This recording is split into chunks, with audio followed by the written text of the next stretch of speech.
Hello बच्चों, केम छो? जय स्वामीनारायण। ધોરણ 11 ની અંદર આપણે ચેપ્ટર નંબર 3 તત્વોનું વર્ગીકરણ અને ગુણધર્મની આવર્તિતતાની અંદર આજે આપણું આ 7મું લેક્ચર છે. ગયા લેક્ચરની અંદર આપણે પરમાણુ ત્રિજ્યા સુધી ભણ્યા હતા. પરમાણુય ત્રિજ્યાની અંદર સહસંયોજક ત્રિજ્યા, ધાત્વીય ત્રિજ્યા અને વાન ડેર વાલ્સ ત્રિજ્યા વિશે ભણ્યા હતા. જેમાં સૌથી મોટામાં મોટી ત્રિજ્યા વાન ડેર વાલ્સ ત્રિજ્યા, તેનાથી મોટી ત્રિજ્યા ધાત્વીય ત્રિજ્યા અને તેનાથી સૌથી નાની ત્રિજ્યા સહસંયોજકની ત્રિજ્યા હોય. પણ આ પરમાણુય ત્રિજ્યાની હવે આપણે આવર્તમાં શું અસર થાય અને સમૂહ ઉપર શું અસર થતી હોય પરમાણુય ત્રિજ્યાની તેના વિશે જોઈશું. તો આવર્તમાં પરમાણુય ત્રિજ્યા. ફર્સ્ટ તો આવર્ત કોને કહેવાય એ તમને ખબર હોવું જોઈએ. આવર્ત કોને કહેશો? આવર્ત એટલે આવર્ત કોષ્ટકની અંદર આપણે ડાબી બાજુની આ રીતે આડી હરોળ હતી એને શું કહ્યું હતું આપણે? આવર્ત. જેમાં ડાબા અને બીજું શું હોય? જબા. શું હોય? ડાબા અને જબા. આવર્ત કોષ્ટકની અંદર આવર્તમાં ડાબી બાજુથી જમણી બાજુ તરફ જતા પરમાણુય ત્રિજ્યા ઘટે છે.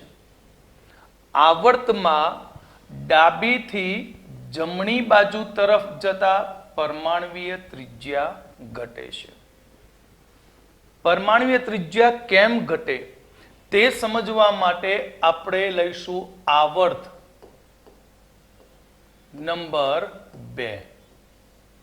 આવર્ત નંબર 2 માં તત્વો કયા હતા યાદ છે? Lithium, beryllium, boron, carbon, nitrogen, oxygen અને ફ્લોરિન. ઉમદા વાયુ ક્યારેય ન લેવાય, કારણ કે ઉમદા વાયુઓ એકલ પરમાણુ છે. તેમના માટે વાન ડેર વાલ્સ ત્રિજ્યા હોય.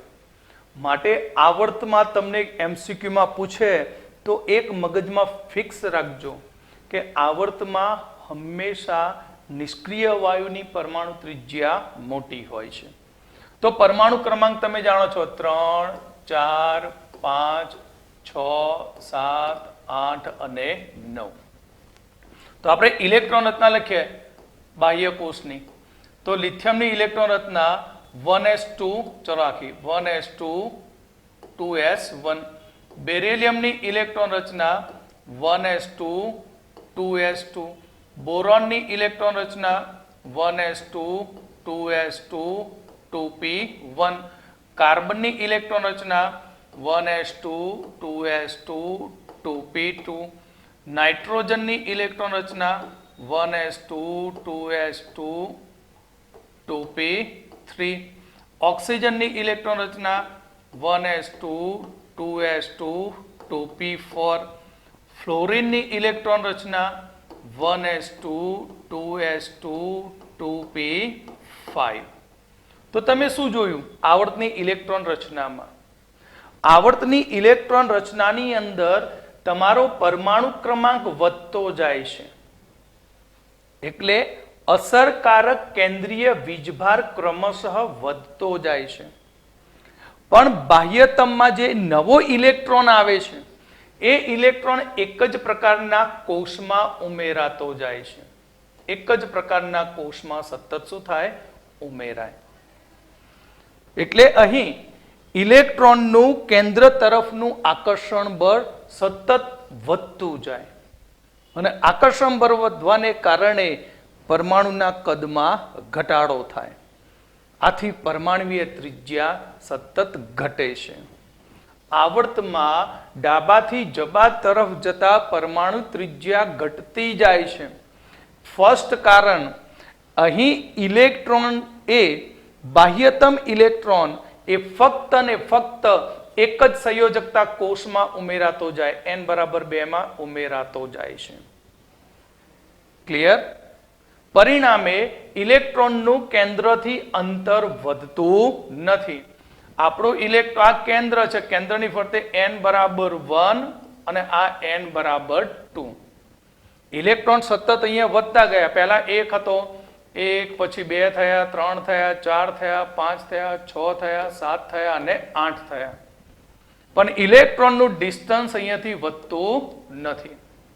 પણ એની સામે અહીંયા આપણો પરમાણુ ક્રમાંક Z સતત શું થયો? વધતો ગયો. અને Z વધવાને કારણે અસરકારક કેન્દ્રીય વીજભાર વધે છે. માટે આ કેન્દ્ર ઇલેક્ટ્રોનને પોતાની તરફ પ્રબળતાથી આકર્ષે. માટે પરમાણુના કદમાં ઘટાડો થાય છે. ઓકે, તો કારણ એક જ કે એક જ આવર્તમાં રહેલા તત્વના બાહ્યતમ ઇલેક્ટ્રોન એક જ સંયોજકતા કોષમાં હોય છે. ક્લિયર? બીજું, પરંતુ પરમાણ્વીય ક્રમાંક વધવાની સાથે અસરકારક કેન્દ્રીય વીજભાર વધતો જાય છે. એટલે અસરકારક કેન્દ્રીય Z ઇફેક્ટ વધવાને કારણે બાહ્ય કક્ષામાં રહેલા ઇલેક્ટ્રોનનું કેન્દ્ર તરફનું આકર્ષણ બળ વધતું જાય છે, જેથી પરમાણ્વીય ત્રિજ્યા ઘટે છે. પરમાણ્વીય ત્રિજ્યા શું થાય? ઘટે. ક્લિયર? આ હતો આપણો કયો આવર્ત? બીજો આવર્ત હતો. ઓકે, આ જ પ્રમાણે જોઈએ આપણે ત્રીજા આવર્તની વાત કરીએ.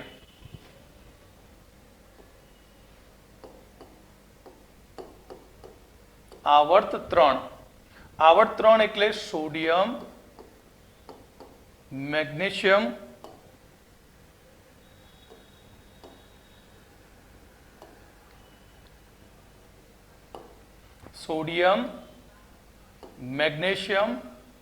Aluminium, silicon, phosphorus, sulphur, chlorine.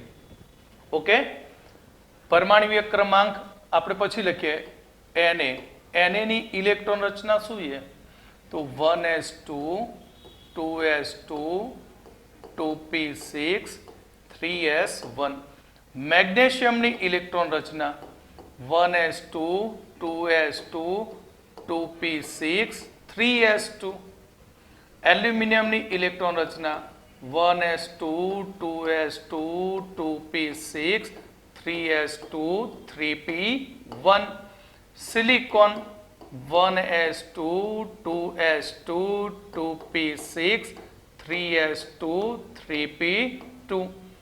Phosphorus 1s2, 2s2, 2p6, 3s2, 3p3.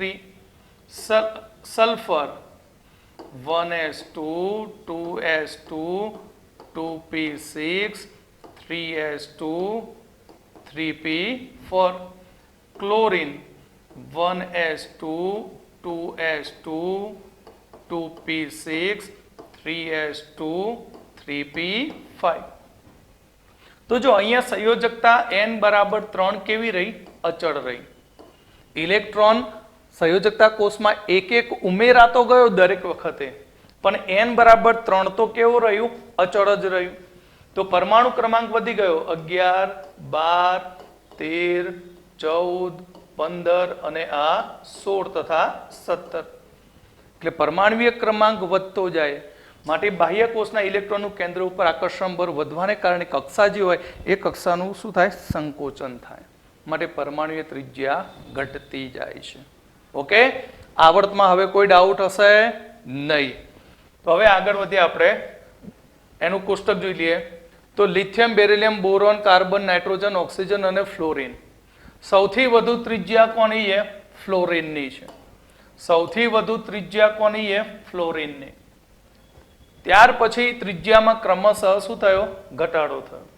એટલે MCQ ની અંદર તમને પૂછી શકે કે આવર્ત 2 ના તત્વોની ત્રિજ્યાનો ક્રમ જણાવો. તો લિથિયમની ત્રિજ્યા greater than beryllium, greater than boron, greater than carbon, greater than nitrogen, greater than oxygen, greater than fluorine થાય. એ જ પ્રમાણે ત્રીજા આવર્ત માટે પણ લખી શકાય.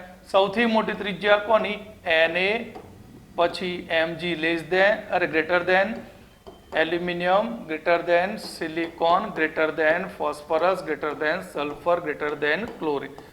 MCQ ની અંદર તમને આ રીતે ક્વેશ્ચન પૂછી શકે.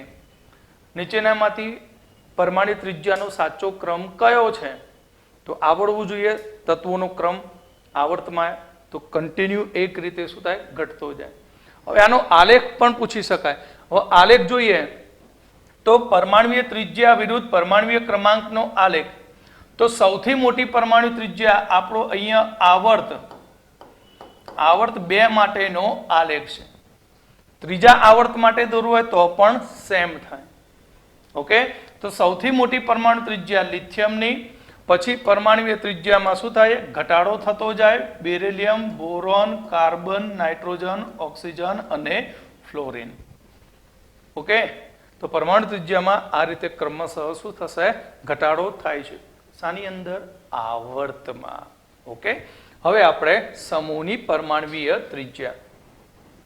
આવર્ત કોષ્ટકની અંદર એક જ સમૂહ અથવા તો ઊભા સ્તંભમાં રહેલા તત્વોના પરમાણ્વીય ક્રમાંક વધવાની સાથે સાથે પરમાણ્વીય ત્રિજ્યામાં વધારો થાય છે. અહીં એક જ સમૂહના તત્વોની અંદર આપણે વાત કરીએ તો સમૂહ એટલે તો પહેલું તો ઊભો સ્તંભ છે. હવે આ ઊભા સ્તંભની અંદર ઉપરથી નીચેની તરફ જાઓ તો પરમાણ્વીય ક્રમાંક સતત શું થાય? વધતો જાય છે. તો પરમાણ્વીય ક્રમાંક વધવાથી તેની પરમાણ્વીય ત્રિજ્યામાં પણ વધારો થાય. તો તેને સમજવા માટે આપણે લઈએ સમૂહ 1. સમૂહ 1 એટલે કે આલ્કલી ધાતુ તત્વો. કયા તત્વો? આલ્કલી ધાતુ તત્વો. કયા છે? Lithium, sodium, potassium, rubidium, caesium અને ફ્રાન્સિયમ. પરમાણ્વીય ક્રમાંક લિથિયમનું 3 યાદ છે? કેવી રીતે યાદ રાખવાનું કહ્યું હતું? 2, 8, 8, 18, 18, 32. સમૂહમાં આ રીતે પરમાણુ ક્રમાંક વધે. તો 3 માં 8 ઉમેરો તો 11, બરાબર. 11 માં 8 ઉમેરે તો 19, બરાબર. તો અહીંયા આ 37, 55 અને આ 87. આ રીતે પરમાણ્વીય ક્રમાંક સતત શું થાય? વધતો જાય. મેં શોર્ટમાં ઇલેક્ટ્રોન રચના શીખવાડી હતી. આની લખાય He કમ્પ્લીટ 2s1. યાદ કરો, સમૂહમાં Ne complete 3s1, Ar complete 4s1, ત્યાર પછી Kr complete 5s1, Xenon complete 6s1, radon complete 7s1. તો થયું શું પરમાણુ ક્રમાંક વધવા માટે? તો અહીંયા તમે જુઓ, બાહ્ય કોષ જે સંયોજકતા કોષ છે, મુખ્ય ક્વોન્ટમાંક. કોણ? મુખ્ય ક્વોન્ટમાંક. મુખ્ય ક્વોન્ટમ આંક n નું મૂલ્ય વધે છે. મુખ્ય ક્વોન્ટમાંક એટલે શું? આ આપણું કેન્દ્ર છે. કેન્દ્રની ફરતે આ પહેલી કક્ષા, આ એક મુખ્ય ક્વોન્ટમાંક, પછી બીજી કક્ષા, ત્રીજી કક્ષા, ચોથી કક્ષા. તો આ રીતે અહીંયા આપણે જોઈ શકીએ પહેલા ઇલેક્ટ્રોન ક્યાં હતો? n બરાબર 2 માં હતો. પછી સોડિયમમાં ઇલેક્ટ્રોન ક્યાં ગયો? n બરાબર 3 માં ગયો. પોટેશિયમમાં n બરાબર 4 માં, બરાબર. રૂબિડિયમમાં n બરાબર 5 માં ગયો. તો ઇલેક્ટ્રોનનું ડિસ્ટન્સ કેન્દ્રથી ધીમે ધીમે સતત શું થયું? વધતું ગયું. એટલે પરમાણુના કદમાં સતત શું થાય? વધારો થાય. કદ વધે તો ત્રિજ્યામાં વધારો થાય. ઓકે, સમજણ પડી ગઈ? સમૂહ 1 માં તો કોઈ પણ સમૂહમાં આપણે કહી શકીએ કે સમૂહમાં ઉપરથી નીચેની તરફ જતા અહીંયા પરમાણ્વીય ક્રમાંક વધવાની સાથે પરમાણ્વીય ત્રિજ્યા વધતી જાય છે. કારણ કે અહીં સમૂહની અંદર સંયોજકતા કોષ એટલે મુખ્ય ક્વોન્ટમાંક n નું મૂલ્ય વધતું જાય છે. માટે ઇલેક્ટ્રોનનું કેન્દ્રથી અંતર વધતું જાય, માટે ઇલેક્ટ્રોનનું કેન્દ્ર પર આકર્ષણ ઓછું થતું જાય, માટે પરમાણ્વીય ત્રિજ્યાના મૂલ્યમાં શું થાય? વધારો થાય છે. ઓકે, ચલો હવે બીજો સમૂહ લઈએ. સમૂહ 17.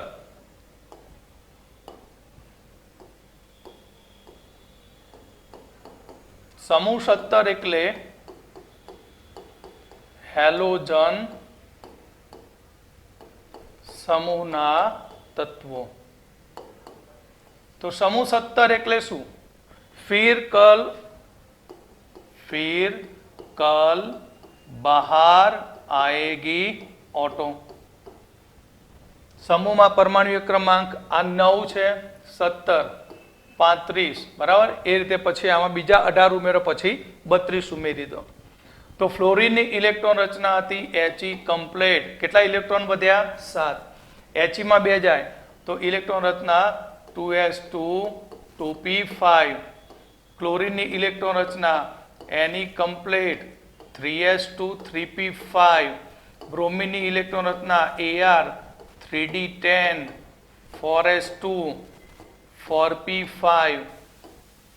Iodine krypton complete 4d10 5s2 5p5. At xenon complete 4f14 5d10 6s2 6p5. તો હેલોજન સમૂહમાં પણ તમે જોઈ શકો છો કે બાહ્ય આંક અહીંયા n બરાબર 2, n બરાબર 3, n બરાબર 4, n બરાબર 5, n બરાબર 6. ક્રમશઃ સતત શું થયો? વધતો ગયો. એટલે ઇલેક્ટ્રોનનું કેન્દ્રથી અંતર વધતું જાય. ભલે પરમાણુય ક્રમાંક વધે પણ કક્ષાઓ કેન્દ્રથી દૂર જાય છે, માટે આકર્ષણ ઇલેક્ટ્રોનનું ઓછું થાય, માટે પરમાણુય ત્રિજ્યાના મૂલ્યમાં વધારો થાય છે. ઓકે, તો ચલો થિયરી જોઈ લઈએ. સમૂહમાં ઉપરથી નીચેની તરફ જતા મુખ્ય ક્વોન્ટમાંક n નું મૂલ્ય વધતું જાય છે. ફર્સ્ટ. બીજું, સંયોજકતા ઇલેક્ટ્રોન કેન્દ્રથી દૂર થતો જાય છે. સંયોજકતા ઇલેક્ટ્રોન કેન્દ્રથી દૂર થતા જાય છે. એટલે આંતરિક જે સ્તરો છે, આંતરિક સ્તરો કયા? તો આગળના ભાગમાં આપણે ઇલેક્ટ્રોન રચનામાં શું લખ્યું? He, Ne, Ar, Kr. Krypton ને બધું શું છે? અંદરના સ્તરો છે, જે ઇલેક્ટ્રોનને સંપૂર્ણ કેન્દ્રને સંપૂર્ણપણે શું કરે? ઢાંકી દે. ઢાલ સ્વરૂપે, જેને મેં ગયા લેક્ચરમાં કહ્યું હતું શિલ્ડિંગ અસર, સ્ક્રીનિંગ અસર. તો એક નવો શબ્દ આવી ગયો, ઢાલ અસર. બીજો એક શબ્દ એ પટલ અસર પણ કહેવાય. બરાબર, 4 શબ્દો યાદ રાખજો. પટલ, પટલ એટલે પડદો બનાવી દે કેન્દ્રની ફરતે. ઢાલ એટલે જ્યારે કોઈ તલવાર વડે એટેક કરતો હોય ને એને રોકી રાખે, તે રીતે ઢાલ સ્વરૂપે હોય. માટે આકર્ષણ બળમાં શું થઈ જાય? ઘટાડો થાય. બરાબર, અને આકર્ષણ બળ ઘટવાથી પરમાણુના કદમાં વધારો થતો જાય, એટલે પરમાણુ ત્રિજ્યા વધતી જાય છે. ઓકે, તો અહીંયા આપણે સમૂહ 1 ની વાત કરીએ. તો સમૂહ 1 ના તત્વોમાં લિથિયમ.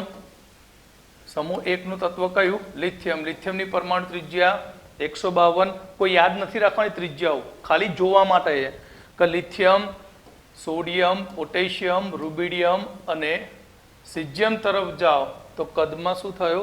પરમાણુ ત્રિજ્યામાં વધારો થાય.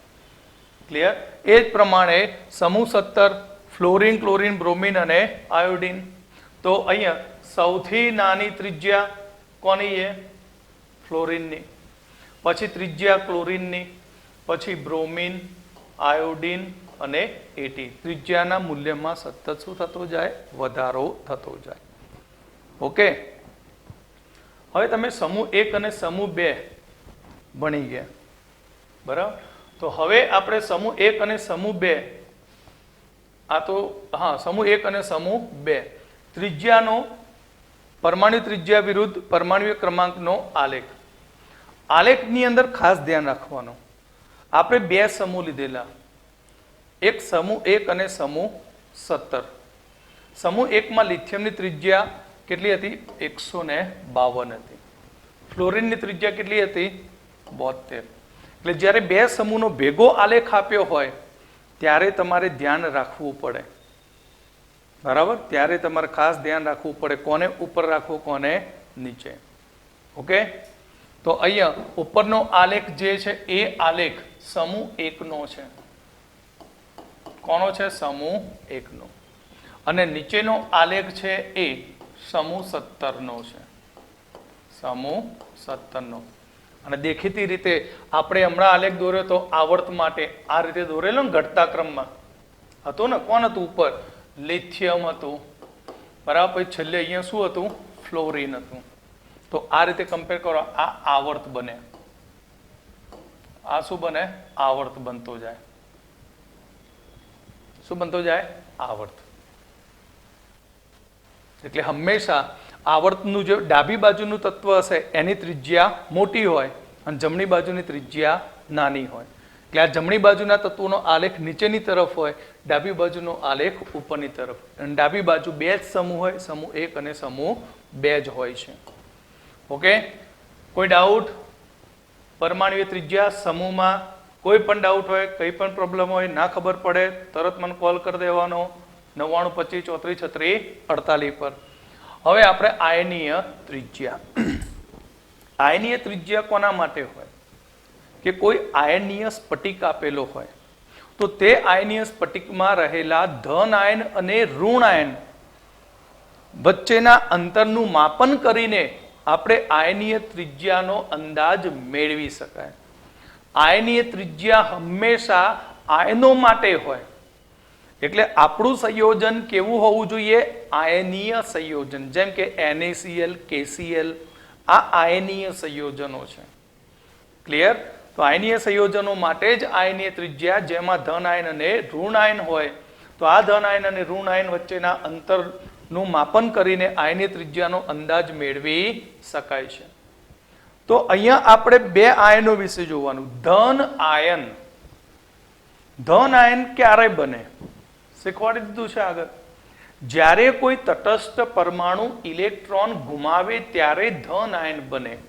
એક્ઝામ્પલ તરીકે જુઓ કે Na બરાબર 11 પ્લસ અને 11 ઇલેક્ટ્રોન. એક ઇલેક્ટ્રોન ગુમાવે. શું ગુમાવે? એક ઇલેક્ટ્રોન ગુમાવે. તો ક્યારે પ્રોટોન દૂર થતો નથી. પ્રોટોન દૂર થાય? ન થાય. તો હંમેશા યાદ રાખો, ધન આયનની ત્રિજ્યા તેના જનક પરમાણુ કરતા ઓછી હોય. આને કહેવાય ધન આયન, આને કહેવાય જનક. જનક એટલે પેરન્ટ એટમ. તમારા જેમ માતા પિતા છે ને એ રીતે, એમાંથી તમે બન્યા, એ બધી એની સ્પીસીઝો છે. એને શું કહેવાય? સ્પીસીઝો.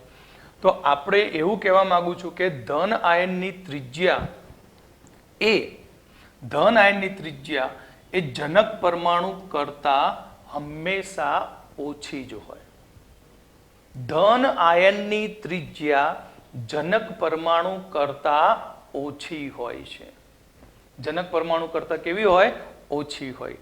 એનું કારણ તમને સમજાવી દીધું. ધન આયન એ જનક પરમાણુ કરતા નાનો હોય. એનું કારણ શું? કારણ કે એનો કેન્દ્ર વીજભાર બદલાતો નથી. કેન્દ્રનો જે ધન વીજભાર છે તેનો તેના એ જ રહે, પણ ઇલેક્ટ્રોનની સંખ્યા ઓછી થઈ માટે આકર્ષણ બળ પ્રોટોન ઉપર શું થાય? વધી જાય.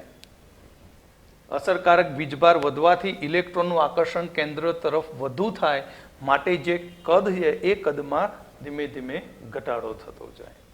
ઓકે, તો અહીંયા આગળ કારણ કે તેની પાસે ઓછા ઇલેક્ટ્રોન હોય છે ધન આયનમાં, અને કેન્દ્રીય વીજભાર તેટલો જ રહે છે. કેન્દ્રીય વીજભાર કેવો રહે? તેટલો જ રહે છે. ઓકે, તો એક્ઝામ્પલ તરીકે સોડિયમ. સોડિયમની પરમાણુ ત્રિજ્યા 186 પિકોમીટર છે. આ હતો ત્યારે કેટલું હતું? 186 પિકોમીટર ત્રિજ્યા હતી. પણ જ્યારે Na પ્લસ ધન આયન બનવાને કારણે તેની ત્રિજ્યા 95 પિકોમીટર થાય છે. કદમાં શું થઈ ગયો? ઘટાડો. ક્લિયર? કેમ? ધન આયનમાં કેન્દ્રનો વીજભાર તેટલો જ રહે, પણ બહાર ઇલેક્ટ્રોનની સંખ્યા ઓછી થાય માટે આકર્ષણ બળ વધી જાય. હવે ઋણ આયનની વાત કરીએ. ઋણ આયનની વાત કરીએ તો ઋણ આયન સમજવા માટે એક્ઝામ્પલ તરીકે લીધો મેં ફ્લોરિન. તો ફ્લોરિનની અંદર પરમાણુ ક્રમાંક કેટલો છે? 9. એટલે 9p+ છે અને 9 ઇલેક્ટ્રોન છે. હવે જો F- બને તો F- બને તો પ્રોટોન તો તેટલો જ રહેશે, પણ 9 + 1 તો કેટલા ઇલેક્ટ્રોન થયા? 10 ઇલેક્ટ્રોન થયા. કેટલા ઇલેક્ટ્રોન થયા? 10. ઓકે, હવે 10 ઇલેક્ટ્રોન થયા. પ્રોટોન તો કેન્દ્ર તેટલોના તેટલો જ રહ્યો. તો આમ થવાને લીધે થશે શું કે ઋણ આયન હંમેશા જનક કરતા કદમાં મોટો જ હોય. એનું રીઝન આપણે ઇલેક્ટ્રોન જે પણ ઉમેરીએ એ બધા ઇલેક્ટ્રોન ક્યાં ઉમેરાય? બાહ્ય કોષમાં ઉમેરાય. જેમ કે ફ્લોરિનની ઇલેક્ટ્રોન રચના લખું તો ફ્લોરિનની ઇલેક્ટ્રોન રચના He complete 2s2 2p5 છે. પણ F માઇનસ થાય તો He complete 2s2 2p6 થઈ છે. હવે 2p6 થયું એટલે p માં બધા ઇલેક્ટ્રોનનું શું થયું? યુગ્મિત બની ગયા. બધા ઇલેક્ટ્રોન યુગ્મિત બને. હવે ઇલેક્ટ્રોન યુગ્મિત બને તો ઇલેક્ટ્રોન વચ્ચેનું અપાકર્ષણ બળ વધી જાય. કારણ કે બંને નેગેટિવ સ્પીસીઝો એટલે ઇલેક્ટ્રોન વચ્ચેનું અપાકર્ષણ બળ વધે. અને એ અપાકર્ષણ બળ વધવાને કારણે ઇલેક્ટ્રોન શું કરે? એકબીજાથી દૂર જવાનો પ્રયત્ન કરે. અને દૂર જવાનો પ્રયત્ન કરે એટલે કક્ષાનું શું થઈ જાય? વિસ્તરણ થાય. અને કક્ષાનું વિસ્તરણ થાય એટલે કેન્દ્રથી અંતર વધી જાય. માટે અહીંયા ઋણ આયનનું કદ એ જનક કરતા હંમેશા મોટું જ હોય. જનક કરતા કદ કેવું હોય? મોટું હોય છે. ઓકે, તો ઋણ આયનનું કદ એ જનક કરતા મોટું હોય છે. કેમ? કારણ કે એક અથવા વધુ ઇલેક્ટ્રોન ઉમેરવાને કારણે ઇલેક્ટ્રોન વચ્ચેનું અપાકર્ષણ વધી જાય. અસરકારક કેન્દ્રીય વીજભાર ઘટી જાય. 9 ની સામે કેટલા હતા? 10 ઇલેક્ટ્રોન હતા. એટલે અસરકારક ઇલેક્ટ્રોન ઉપરનો કેન્દ્રીય વીજભાર ઘટી જાય. આથી અપાકર્ષણ બળ થાય અને અપાકર્ષણ બળ થાય અને કક્ષાનું વિસ્તરણ થાય એટલે ત્રિજ્યા વધે. માટે F માઇનસ આયનની ત્રિજ્યા 136 પિકોમીટર છે, જ્યારે જનક પરમાણુની ત્રિજ્યા માત્ર 64 પિકોમીટર છે. જનક પરમાણુની ત્રિજ્યા કેટલી? એ માત્ર ને માત્ર 64 પિકોમીટર છે. ઓકે, કોઈને કોઈ ડાઉટ આમાં? ધન આયનની ત્રિજ્યા અને ઋણ આયનની ત્રિજ્યા કોલ કરી લેવો. બરાબર. હવે સમ ઇલેક્ટ્રોનીય ત્રિજ્યા. સમ ઇલેક્ટ્રોનીય સ્પીસીઝની ત્રિજ્યા. સમ ઇલેક્ટ્રોનીય સ્પીસીઝની ત્રિજ્યા. તો પહેલા તો સમ ઇલેક્ટ્રોનીય કોને કહેવાય? સૌથી પહેલું તો સમ ઇલેક્ટ્રોનીય કોને કહેવાય? કેટલાક પરમાણુ અથવા તો ઋણ આયન કે જેમાં ઇલેક્ટ્રોનની સંખ્યા સમાન હોય છે. કેટલાક પરમાણુ કે ઋણ આયન કે જેમાં ઇલેક્ટ્રોનની સંખ્યા સમાન હોય છે તો તેને સમ ઇલેક્ટ્રોનીય સ્પીસીઝ કહેવામાં આવે છે, જેને આઇસો ઇલેક્ટ્રોનીય સ્પીસીઝ તરીકે પણ ઓળખવામાં આવે છે. જો કેટલાક પરમાણુ અને આયનોમાં ઇલેક્ટ્રોનની સંખ્યા સરખી છે. બરાબર. આયન કે પરમાણુમાં ઇલેક્ટ્રોનની સંખ્યા સમાન હોવાથી તેમની પરમાણુની ત્રિજ્યા સમાન હોઈ શકે નહીં. ફિક્સ કરજો. સમ ઇલેક્ટ્રોનીય સ્પીસીઝની પરમાણુની ત્રિજ્યા બધા માટે જુદી જુદી જ હોય છે, કારણ કે દરેકના કેન્દ્ર પરમાણુના જુદા જુદા હોય. દરેકનો પરમાણુ ક્રમાંક તત્વનો કેવો છે? જુદો જુદો છે. એટલે સમ ઇલેક્ટ્રોનીય સ્પીસીઝની ત્રિજ્યા જુદી જુદી હોય, કારણ કે તેઓ જુદા જુદા શું ધરાવે? કેન્દ્રીય વીજભાર ધરાવતા હોય છે. માટે તેમની પરમાણુની ત્રિજ્યા એક સરખી હોતી નથી. વધારે ધન વીજભાર ધરાવતો હોય જે આયન વધુ ધન વીજભાર ધરાવે +2 +1 +2 +3, તો જેટલો ધન વીજભાર વધુ હોય તેનું કદ સૌથી નાનું હોય છે. વધારે ધન વીજભાર ધરાવતો આયન હોય તો તેની ત્રિજ્યા સૌથી નાની હોય. કેમ? કારણ કે ઇલેક્ટ્રોનનું કેન્દ્ર ઉપર આકર્ષણ બળ વધારે હોય. આનાથી વિરુદ્ધ વિચારવાનું. વધારે ઋણ વીજભાર હોય, જેમ કે -1 -2 -3, તો જેની ઉપર માઇનસ ઋણ વીજભાર વધુ હશે તેની ત્રિજ્યા સૌથી મોટી હોય. -1 કરતાં -2 ની ત્રિજ્યા મોટી, -2 કરતાં -3 ની ત્રિજ્યા મોટી હોય. ક્લિયર? કારણ કે અપાકર્ષણ બળ સતત શું થતું જાય? વધતું જાય. એટલે અસરકારક કેન્દ્રીય ધન વીજભાર, અહીંયા અપાકર્ષણ બળ વધવાથી અસરકારક કેન્દ્રીય વીજભાર કરતાં પણ વધી જાય. કોણ વધી જાય? ઇલેક્ટ્રોન વચ્ચેનું અપાકર્ષણ બળ. એટલે આયનની કક્ષાનું વિસ્તરણ થતું જાય એટલે કદ વધતું જાય. તો આના માટે આપણે એક એક્ઝામ્પલ જોઈએ. એક્ઝામ્પલની અંદર આપણે લઈશું નાઇટ્રોજન, સોરી આપણે યલો કરી દઈએ, N3- O2- F- Ne Na+, Mg2+ અને Al3+. તો આ સ્પીસીઝોમાં સૌથી મોટું કદ કોનું હશે? તો આપણે કહ્યું જેના ઉપર ઋણ વીજભાર સૌથી વધુ હોય એનું કદ સૌથી મોટું હોય, ત્રિજ્યા તેની સૌથી મોટી. જેના ઉપર ધન વીજભાર સૌથી વધુ હોય તેની ત્રિજ્યા સૌથી નાની હોય. તો અહીંયા આ સૌથી નાની ત્રિજ્યા, તેનાથી મોટી Mg2+, તેનાથી મોટું Na+, તેનાથી મોટી Ne. Ne તો લેવાય જ નહીં કારણ કે Ne ઉમદા વાયુ છે અને એની ત્રિજ્યા આ બધા કરતા કેવી હશે? મોટી હશે. કેવી હશે? સૌથી મોટી. ઓકે, આની ત્રિજ્યા કેવી હશે? સૌથી મોટી. કેમ? કારણ કે ઉમદા વાયુ છે અને ઉમદા વાયુની મેં આગળ વાત કરી કે વાન ડર વાલ્સ ત્રિજ્યા સૌથી મોટી છે. ત્યાર પછી FeO અને સૌથી વધુ N-3. આનું રીઝન શું? સાવ સહેલું બેટા. આના પ્રોટોન લખી દઈએ, નાઇટ્રોજનના પ્રોટોન. નાઇટ્રોજનનો પરમાણુ ક્રમાંક 7, આના 8, આનો 9, સોડિયમ 11, મેગ્નેશિયમ 12, એલ્યુમિનિયમ 13. એટલે પ્રોટોન કેટલા છે? 7, 8, 9, 11, 12 અને 13. ઇલેક્ટ્રોનની વાત કરીએ તો ઇલેક્ટ્રોન 7, 8, 9, 11, 12 અને 13 હોવા જોઈએ. પણ આને શું બનાવ્યો? ઋણ આયન. તો 3 ઉમેરો તો કેટલા થયા? 10 ઇલેક્ટ્રોન. અહીંયા કેટલા મેળવ્યા? 2, તો 10 ઇલેક્ટ્રોન. આને કેટલો મેળવ્યો? 1, તો 10 ઇલેક્ટ્રોન. આને 1 ગુમાવ્યો તો આના 10 ઇલેક્ટ્રોન. આને 2 ગુમાવ્યા તો આના 10 ઇલેક્ટ્રોન. આને 3 ગુમાવ્યા તો આના 10 ઇલેક્ટ્રોન. માટે આ બધી સ્પીસીઝ સમ ઇલેક્ટ્રોનીય કહેવાય. પણ હવે કમ્પેરિઝન કરો. 7 ની સામે કેટલા ઇલેક્ટ્રોન? 10. 8 ની સામે 10, બરાબર? 10. 11 માં 10, 12 માં 10 અને 13 માં 10. તો તમે જુઓ 10 ની સામે 13, 12 અને 11. આનો મતલબ અસરકારક કેન્દ્રીય વીજભાર અહીંયા શું થાય? વધતો જાય. અસરકારક કેન્દ્રીય વીજભાર અહીંયા શું થયો? વધતો ગયો. શું વધતું ગયું?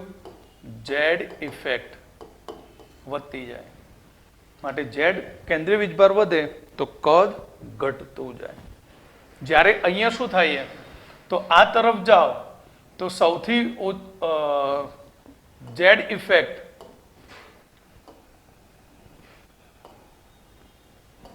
તો અહીંયા સૌથી ઓછી Z ઇફેક્ટ કોની છે? તો સૌથી Z ઇફેક્ટ ઓછી કોની છે? N-3 ની. કેમ? કારણ કે 7 ની સામે 10 છે. તો આવા પ્રકારના MCQ પૂછાતા હોઈએ, માટે ખાસ ધ્યાન રાખવાનો આ ટોપિક. બરાબર? જ્યારે તમે MCQ સોલ્વ કરતા હશો ને ત્યારે આવા MCQ જોવા મળશે. તો સિમ્પલ લોજિક વાપરવાનું, સમ ઇલેક્ટ્રોનિક સ્પીસીઝ પહેલા શોધી નાખવાની, પછી કોનો ધન વીજભાર વધુ? સૌથી નાની આયની ત્રિજ્યા. કોનો ઋણ વીજભાર વધુ? તેની સૌથી મોટી આયનીય ત્રિજ્યા બને. ઓકે, તો હજુ પણ આવતા લેક્ચરમાં પરમાણુય ત્રિજ્યા ઉપર અસર કરતા પરિબળો હું ચલાવીશ, જે તમારા નીટ અને જી માટે ખૂબ જ અગત્યના છે. તો આના પછીનું લેક્ચર જોવાનું ભૂલતા નહીં, અવશ્ય જોજો, જેથી તમારા નીટ અને જીની અંદર પરમાણુ ત્રિજ્યાનો કોઈ પણ MCQ પૂછાય તો આવડવો જોઈએ.